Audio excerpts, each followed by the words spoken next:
Welcome to my YouTube channel. I am your entrepreneurship tutor, Professor Henry Buisa of Jomo Kenyatta University of Agriculture and Technology. This is specifically for students of a unit, the HEIT 2403, titled Gender, Science, and Technology. This course has a purpose being an aim of examining the mutual shaping of gender, science, and technology. And it has two specific objectives. One, to explore how gender gets imprinted in new scientific knowledge and new technologies, and explore how women and men encounter the products of science and technology differently. Yes. As a way of introduction, let's define gender. Yes, many people may define gender differently, but one of the definitions is that gender refers to those characteristics and roles of women and men that are socially constructed. What's gender about? It's about social roles and relations between men and women in the society. It affects all parts of our lives, socio-economic and political, and it changes over time. So gender is dynamic. It is what we expect men and women to do or how to behave. It is about how power is used and shared. Yes, we need to differentiate between sex and gender. Number one, sex refers to the biological and physiological differences between male and female on the basis of their reproductive structures. But on that point, gender refers to the social, cultural, behavioral, and economical differences between men and women. Two, sex has two main categories, male and female. But the main categories of gender are masculine and feminine. Three, sex is determined or inherited by birth, but gender is influenced by social, cultural, and behavioral factors. For gender, sex,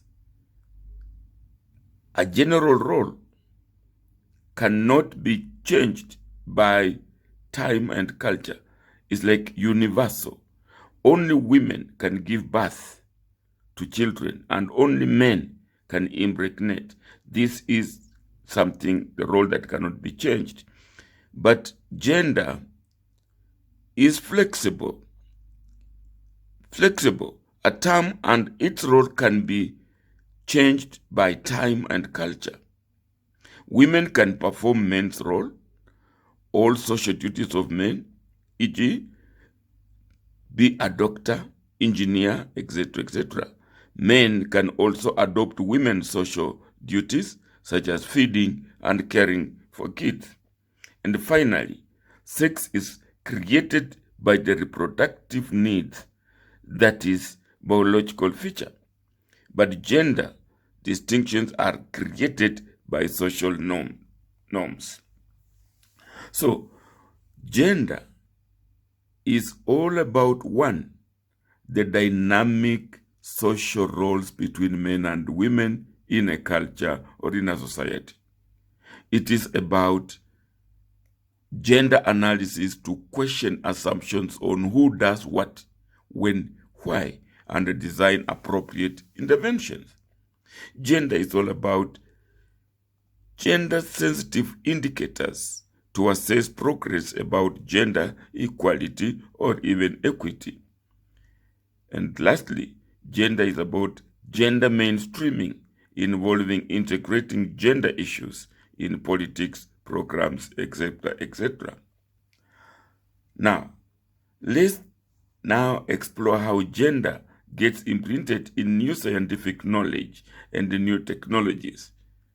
Yes, a major avenue for this being imprinted is via gender stereotypes.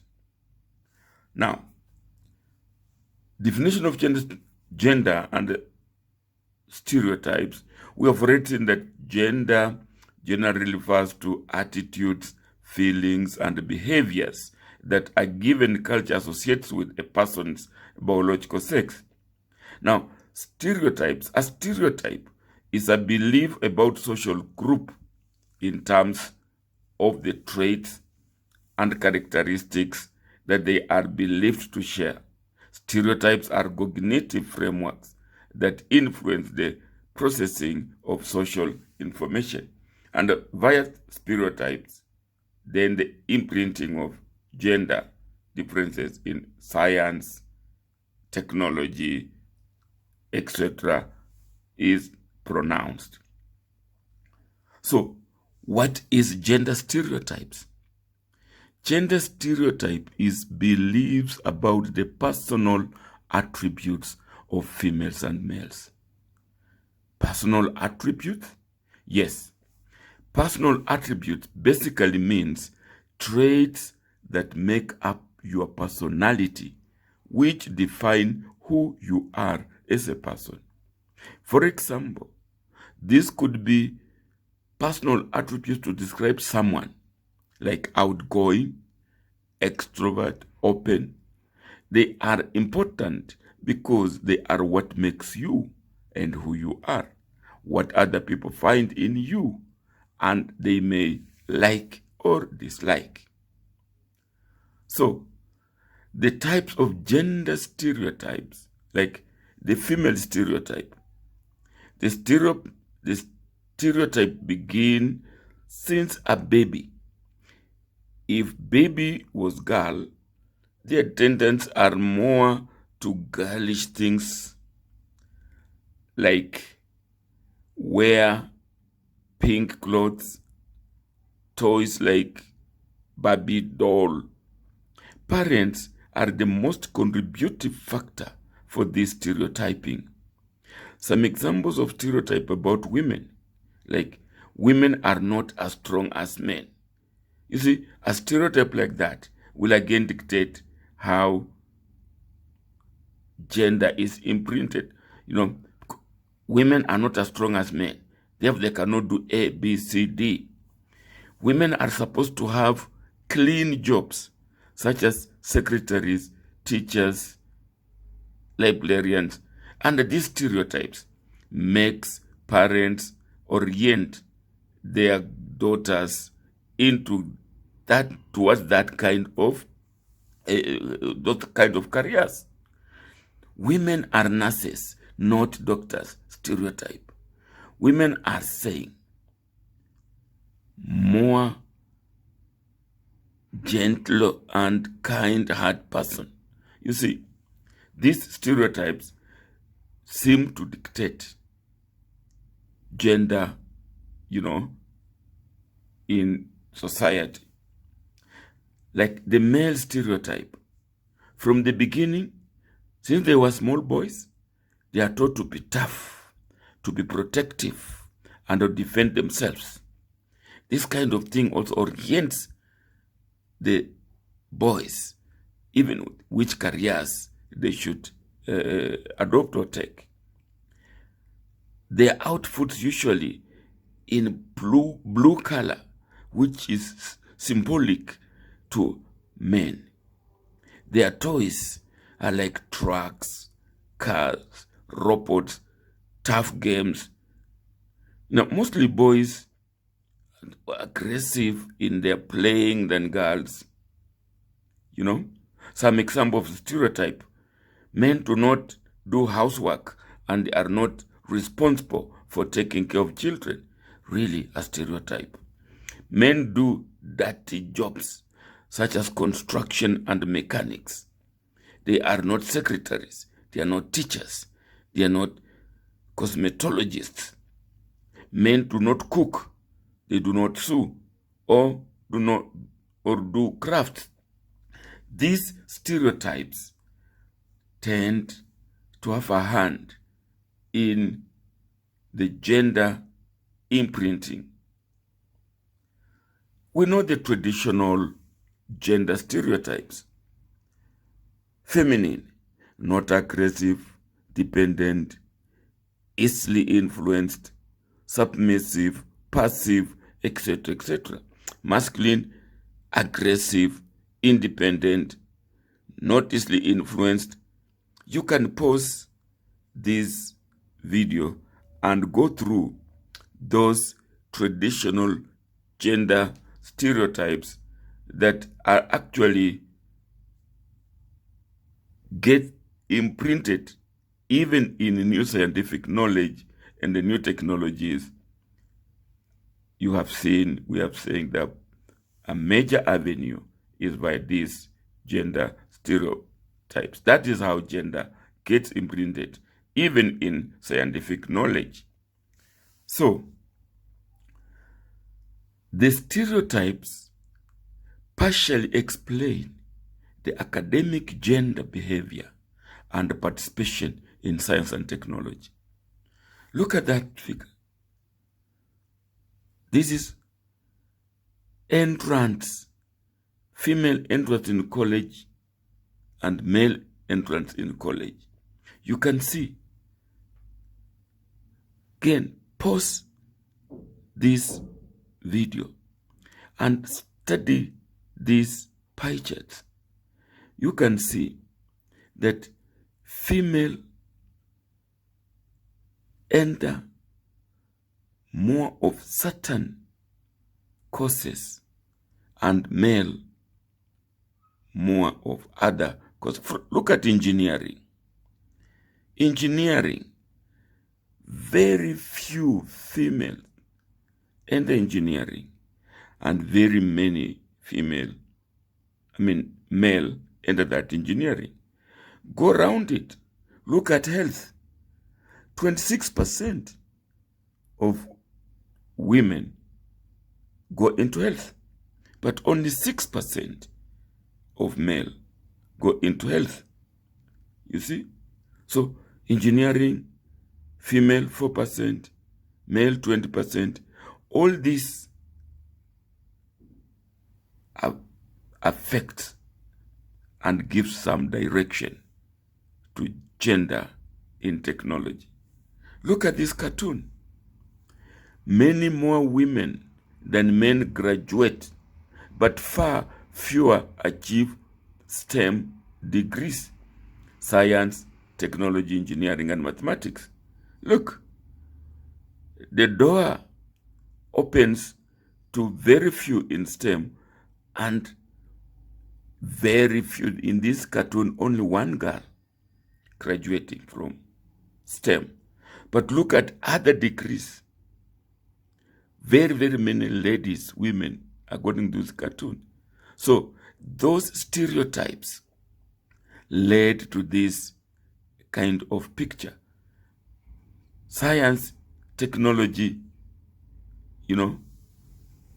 engineering, mathematics, very few ladies, very few girls enter in. Again, all contributed by some stereotypes that we have already seen. This is USA. 47% of women in the labor force, but only 24% in technology positions, and only 27% in keynote or standalone speakers roles. Again, stereotypes partially lead to this scenario.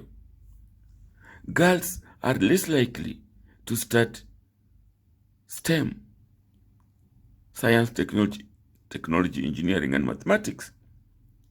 Look,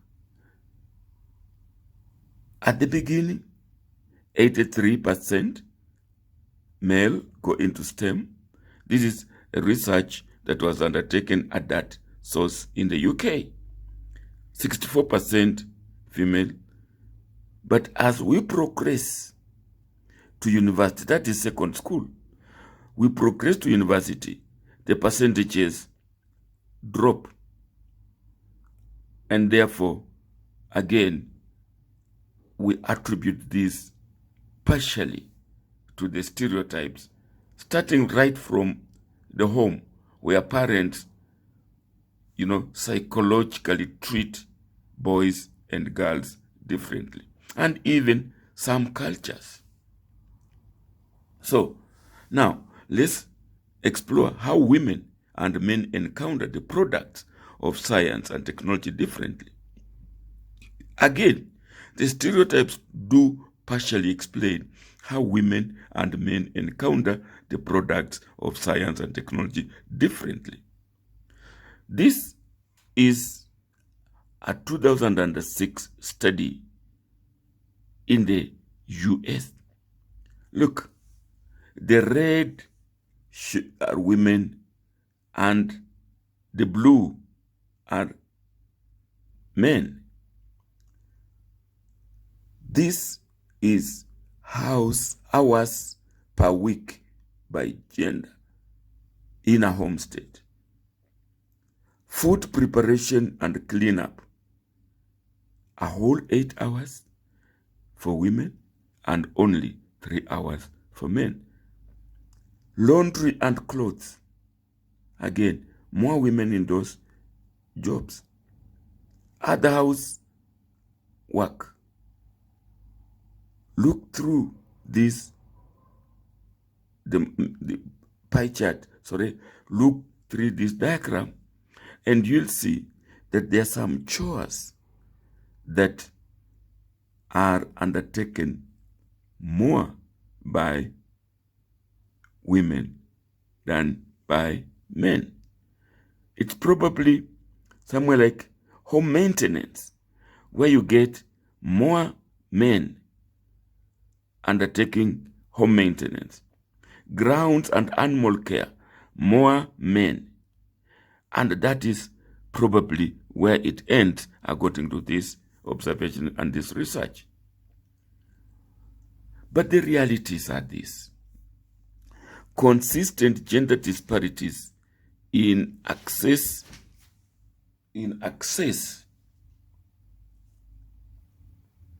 to and benefits from technologies, services, and inputs across developing countries. Consistent gender disparities, we are observing them in the developing countries, actually, globally. The realities: participation in and the benefit from markets, low female membership in agricultural marketing cooperatives, lack of important information on price for market systems, etc., etc. Realities: men and women are impacted differently by technologies, interventions, and other emerging threats such as climate change, pandemics like HIV and AIDS on women, etc., etc. Realities: focus on gender can increase the productivity of agriculture and livestock systems and improve food security and nutrition. So we're seeing realities, whether in agriculture or in industry, gender is manifested. Realities: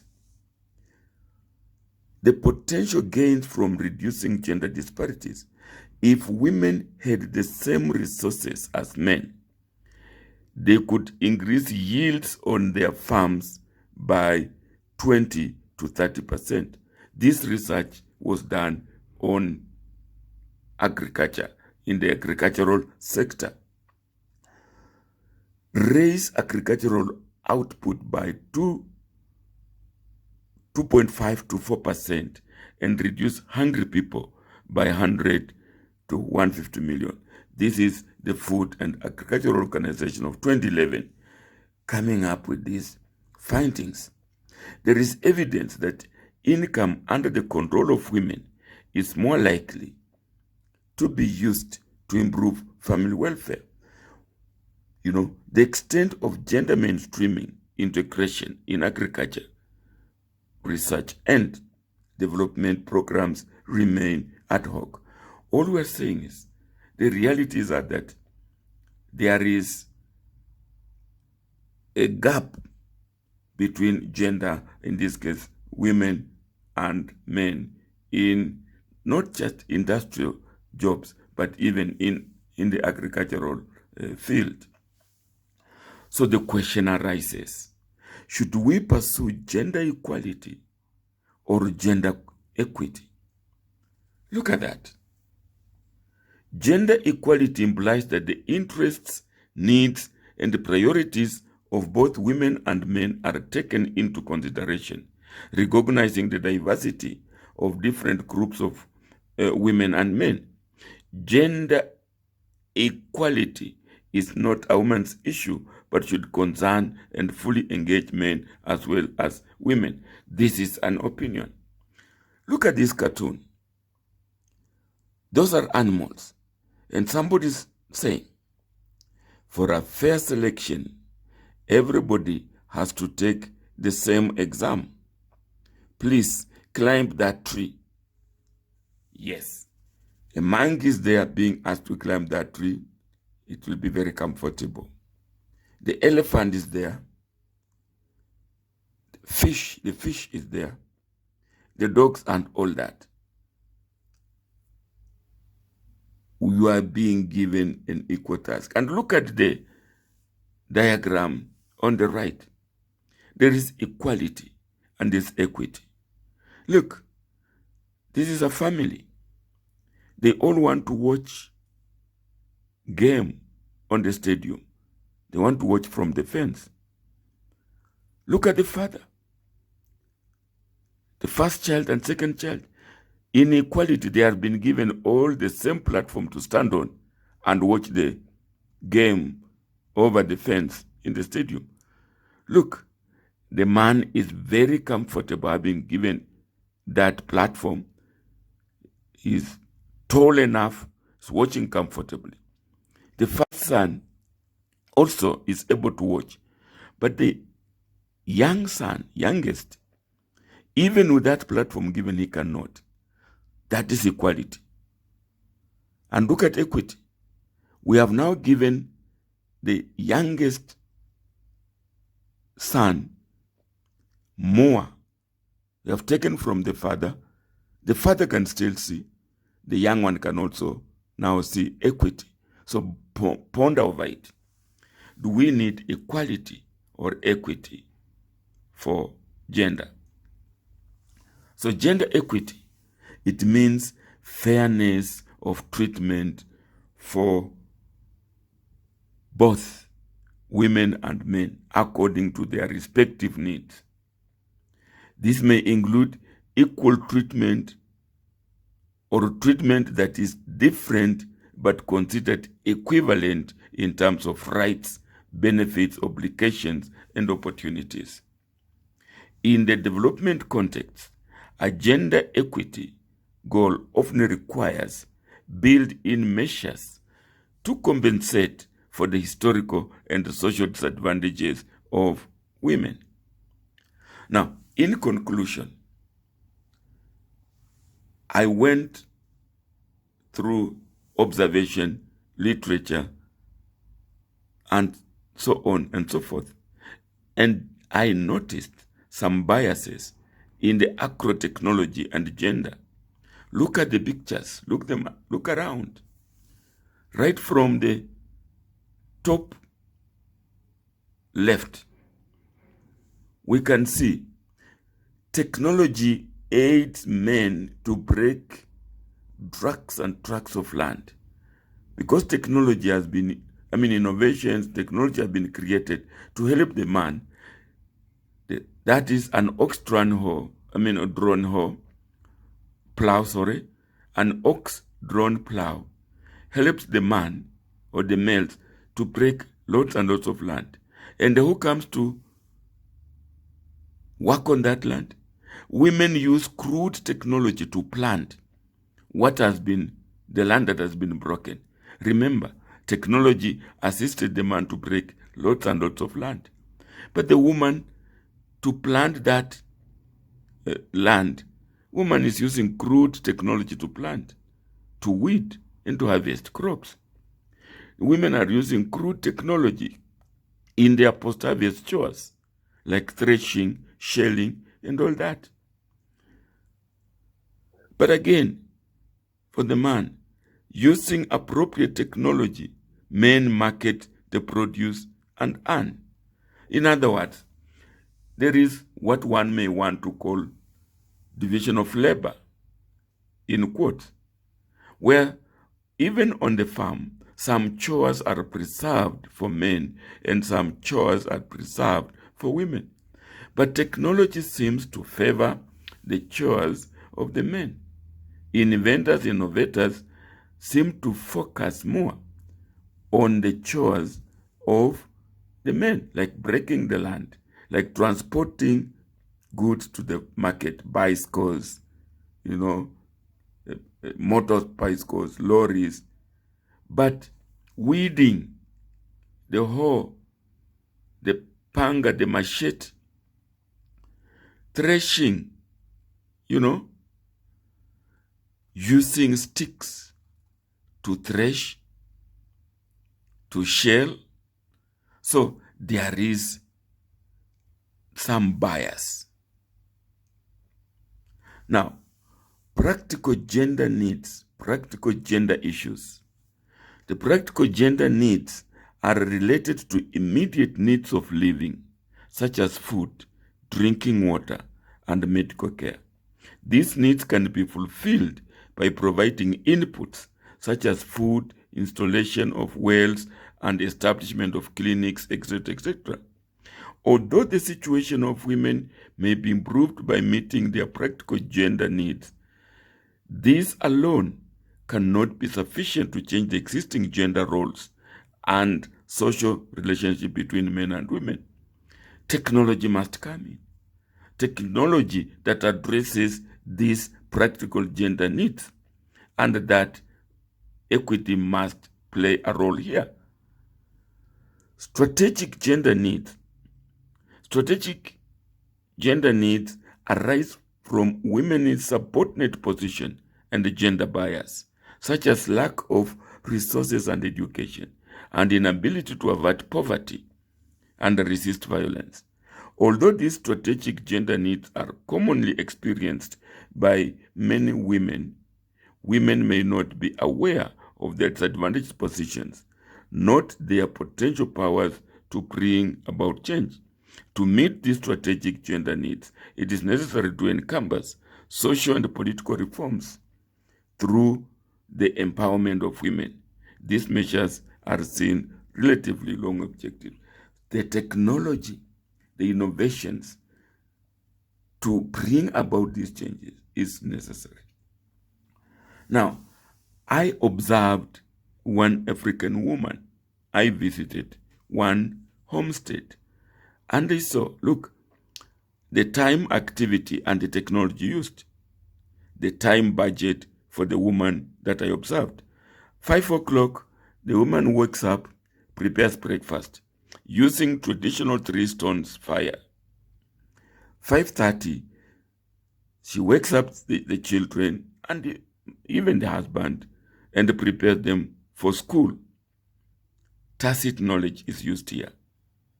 7 o'clock, she cleans the house manually with brooms. 8 o'clock, she goes to attend to the farm. Manual tools like hoes are used. Midday, preparing lunch. Again, technology used, open fire, firewood. 1 o'clock, she cleans up utensils, again manually. 2 o'clock, she goes to fetch for water. She treks distances, carrying water on her head. 3 o'clock, collects firewood. She crisscrosses the forest to pick the firewood with her hands and carry home. 6 o'clock, body hygiene, family bathing, open bath system. 7 o'clock, evening meals, again on the 3-stone open fire. 8 o'clock, cleaning up utensils, again manual. And at 9, she retires to bed to perform the wife duties. Of course, technology used not applicable here. So, your assignment that will make up your examination is in groups of not more than 3. Do one either identify a business employing both men and women, document the gender positions and roles including numbers, study the gender jobs, positions, and document technologies used by them. Identify weaknesses in any given technology and design an innovative solution for the weakness.